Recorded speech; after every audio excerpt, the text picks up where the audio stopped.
सञ्जयले जो दृष्टान्त देख्दै जान्छन् त्यो दृष्टान्त राजा धृतराष्ट्रलाई सुनाउँदै जान्छन्। कुरुक्षेत्रमा एकतिर पाण्डवको सानो सेना र अर्कोतिर कौरवहरूको विशाल सेनाको उपस्थिति थियो। त्यसमा अर्जुनलाई वैराग्य जाग्छ कि सामुन्ने जसलाई मैले शत्रु सम्झेको छु त्यसमा त आफ्नै ठुला ठुला गुरुहरू, आफ्नै ठुला सेनाबा काकाहरू, आफ्नै दाजुहरू, आफ्नै भाइहरू भन्दा बाहिरका कोही छैनन्। बाहिरका छन् भने पनि नाता पाता पर्ने नै सबै छन्। हे केशव, म कसरी युद्ध गरौँ? यसरी आफ्नै मान्छेलाई युद्धमा हराएर आफ्नै नाता पाताको प्राण हरण गरेर राज्य भोग गर्नुभन्दा त म सन्यासी बन्छु।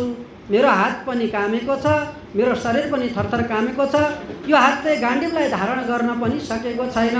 हे केशव, म के गरौँ भनेर यसरी अर्जुनलाई वैराग्य आएर आफ्नो दुःख वेदना मनको पीडा भगवानका श्रीचरण सामु प्रस्तुत गर्दा भगवानले भन्नुहुन्छ, तिमीले मैले भनेको ध्यानसित सुन। कुरा त विद्वानले जस्तो गर्छौ तर मूर्खतापूर्ण कुरा गर्छौ। हे अर्जुन, तिमी त एउटा माध्यम निमित्त मात्र भन भनेर भन्नुभयो। निमित्त मात्र भव सव्यसाचिन। यो अर्जुनको नाम एउटा सव्यसाचिन पनि थियो। जसरी उनले दाहिने हातले फटाफट बाण चलाउने गर्दथे त्यसरी नै देउरे हातले पनि त्यही गतिमा बाण चलाउने भएको हुनाले एउटा नाम सव्यसाचिन थियो। हेर सव्यसाचिन, तिमीले जे पनि गर्छौ त्यो सबै मदर्पण मलाई नै अर्पण गर्दै जाऊ। तिमी कर्म गर, कर्मण्येवाधिकारस्ते मा फलेषु कदाचन। तिमी फलको इच्छा नगर, कर्म गर, फल त तिमीलाई स्वतः प्राप्त हुन्छ। अनि मैले जे भन्छु त्यसलाई अक्षरशः पालन गर। शरणागति शब्द हुन्छ हाम्रो वैष्णव परम्परामा। गुरुदेवलाई अझ राम्रोसँग थाहा छ यो कुरा। शरणागत भनेको के हो? गुरुसँग दीक्षा लिनु, कान फुकाएर तिलक धारण गर्नु, कण्ठी धारण गर्नु मात्र हो? होइन। शरणागत भइसकेपछि आजबाट हजुरको घरको, व्यापार स्थलको अथवा कार्यस्थलको जे जति पनि दुःख पीडा छ त्यो सबै भगवानका श्रीचरणमा अर्पण गरिदिने। पूर्ण रूपले शरणागत भइसकेपछि, कसैसँग हामी सरेन्डर भइसकेपछि फेरि हामी चिन्ता गर्ने को हुन्छौँ? सबै उहाँले चिन्ता गर्नुहुन्छ।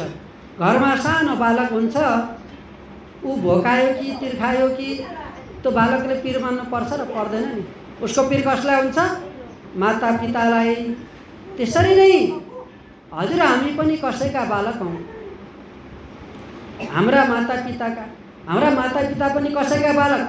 कसका हुँदा? उहाँका माता पिताका।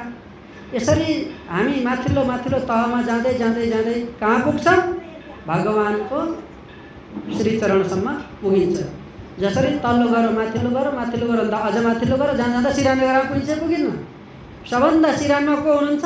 परमपिता परमात्मा भयो स्वयं भगवान श्रीकृष्ण, जसलाई हामीले नारायण, विष्णु आदि विभिन्न सहस्र नामले जान्ने गरिन्छ। अनेक नाम छन्, अनेक बाहु दरवक्त्र नेत्रम, उहाँका अनेक हात छन्, अनेक अनुहार छन्, अनेक मुख छन् र अनेक हर चिज अनेक छन्, अनन्त छन्, हामीले गणना गर्न पनि सकिँदैन।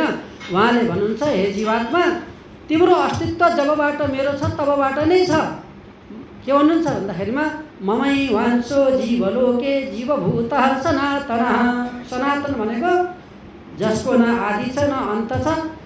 जबबाट भगवानको अस्तित्व थियो तबबाट हजुर हाम्रो पनि अस्तित्व छ।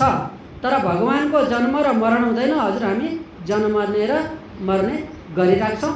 हजुर हाम्रो जन्म मरण भइ नै राख्छ। अनि त्यसपछि शुक्ल पक्ष, कृष्ण पक्ष कसले बनायो? हजुर हामीले बनाएको हो र? यो पनि अनादिकालबाट चलिआएको हो, भगवानबाट नै यो निर्मित हो। अनि उत्तरायण र दक्षिणायण दुईटा ऐन हुन्छ वर्षमा, त्यो पनि कसले बनायो? भगवानले नै बनाउनु भएको। दिनरात पृथ्वी घुमेर होस् चाहे कसरी होस्, यो पृथ्वी नै जसले बनायो उसैले बनाउनु भएको। हामीले त मान्छेले बनाएको केही पनि छैन। हामीले लगाएको कपडा कसैले सिलाउने हो? कहाँ उत्पन्न भएको छ? भगवानले बनाइदिएको यो सृष्टिबाट नै। जे जति पनि छ सबै भगवानबाट नै प्रदत्त हो।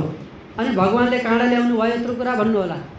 माकुरो सबैले देख्नु भएको छ, जालो काँडा ल्याएर बनाउँछ, किनेर ल्याउँछ र आफूभित्रबाटै उत्पन्न गर्ने हो कि होइन? ल भन्नुहोस्। त्यसरी नै भगवानले एक श्वास छोड्दा अनन्त कोटि ब्रह्माण्डको उत्पत्ति हुन्छ र पुनः त्यो श्वासलाई तान्दा सबै आफूभित्र विलय हुन्छ। यसरी संसारको पनि प्रादुर्भाव भइरहेको छ र विलय पनि भइरहेको छ। र उत्तरायणमा के हुन्छ?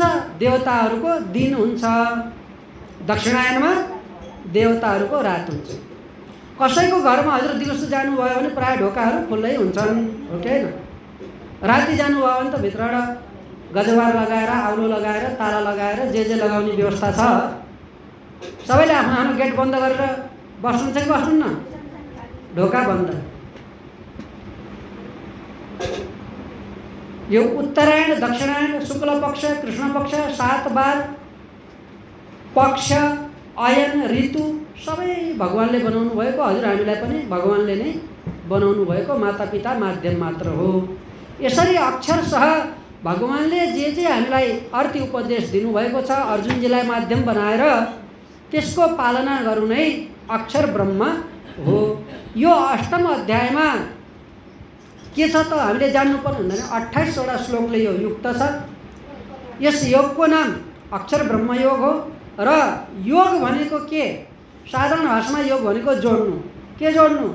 2 रुपियाँमा 2 रुपियाँहरू जोड्यो भने 4 रुपियाँ हाम्रो बैंक खातामा बढी हुन्छ भनेर जोड्ने होइन। त्यो त कमाइन्छ, खर्च हुन्छ, हामीले नगरे हाम्रा सन्तानले गर्छन्, त्यो रहँदैन। योग भनेको जोड। तर केमा जोड भन्दाखेरिमा हजुर हाम्रो यो दुष्ट जो मन छ यताउता भागिरहेको छ। जसरी पोखिएको पानी सधैँ कता बग्छ? भिरालोतिर। जता ढलान छ उता बग्छ। त्यसरी नै हजुर हाम्रो यो पापी मन पनि राम्रो कुरातिर जाँदैन, नराम्रोतिर बढी जान्छ, भाग्छ। यो मनलाई भगवानको श्री चरणकमलमा लगाउने र हाम्रो यो शरीरद्वारा पञ्चेन्द्रिय र पञ्च कर्मेन्द्रिय 10 वटा जो इन्द्रियहरू छन्, यो 10 इन्द्रियलाई भगवानको सेवामा लगाउनलाई हामीले प्रयत्न गर्नुपर्छ। जब शरीरलाई भगवानको सेवामा हामीले अर्पण गर्छौँ, मन स्वतः अर्पित हुन्छ र जे पनि कर्म गर्छौँ त्यो ब्रह्मलाई अर्पण गर्दै जाने। क्रमशः भगवानले भनेको अक्षर ब्रह्मलाई चाहिँ हामीले आत्मसात गर्दै जानु, यही नै ब्रह्मयोग हो। र ब्रह्मको चिन्तन गर्नु, हाम्रो मनलाई लगेर भगवानको श्री चरणमा जोड्नु। योग भनेको के रहेछ? त पतञ्जलिवाला योग होइन। त्यसले पेट घटाउन सहयोग गर्छ, विभिन्न रोगमा न्यूनता ल्याउनलाई सहयोग गर्छ। तर असली योग भनेको हाम्रो यो चञ्चल मनलाई भगवानको श्री चरणकमलमा लगेर स्थिर गराउनु, जोड्नु, त्यही नै योग हो। र भगवानले भनेको कुरालाई हामीले पालन गर्नु, भगवानले भनेका अक्षर मिलेर बनेका शब्दहरूलाई पालन गर्नु र जे पनि कर्म अहर्निश भनेको दिन र रात 24 घण्टाको पिरियडमा हामीले जे गर्छौँ त्यो सबै कर्म कायेन वाचा मनसेन्द्रियैर्वा बुद्ध्यात्मना वा प्रकृति स्वभावात् करोमि यद्यत् सकलं परस्मै नारायणायति समर्पयामि भनेर भगवानलाई नि अर्पण गर्नु, त्यही अक्षर ब्रह्मयोग हो भन्दै यहाँ गुरुहरू हुनुहुन्छ, अरू पनि कार्यक्रम हुने हुनाले धेरै समय नलिँदै मैले मेरो वाणीलाई यही विश्राम दिएँ। राधे राधे।